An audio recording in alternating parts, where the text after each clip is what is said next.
Yeah. So if you're maxing out your pre-tax 401k, that lowers your adjusted gross income. And as we've talked about, that benefits you in also lowering your payment under income driven repayment plans. So even though you're at 180, we're going to take that 23,000 or so that you're putting in your 401k and we're going to use it to reduce your adjusted gross income.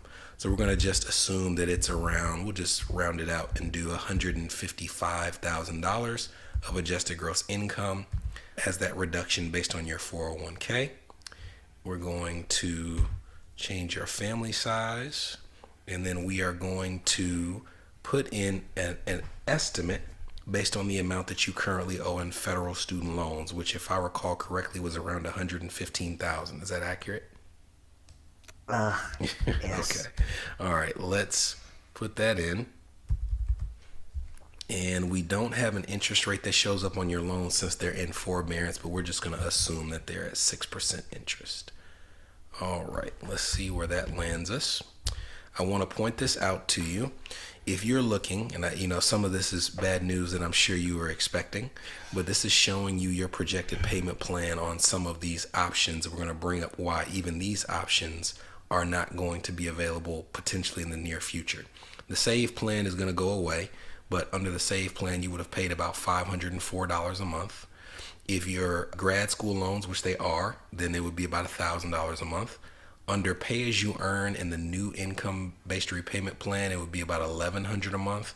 And then what I want to point your attention to is the last two, the old version of income based repayment and the 10-year standard plan.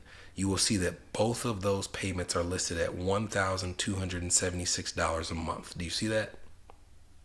I, unfortunately, I do Don't see that. worry, I Yeah. don't think that's what's going to be what you end up paying. But the reason that they say the same thing is we have discussed that when you get to the point where you owe about as much as you make in student loans or you owe less than what you make, you're in a scenario where it might be better for you to pay off your loans as compared to having them forgiven.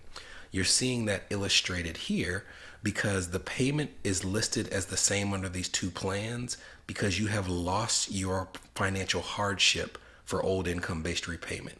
Essentially, meaning that it actually saves you money to pay your loans back on a 10-year standard plan as compared to what you would pay on the old version of income based repayment.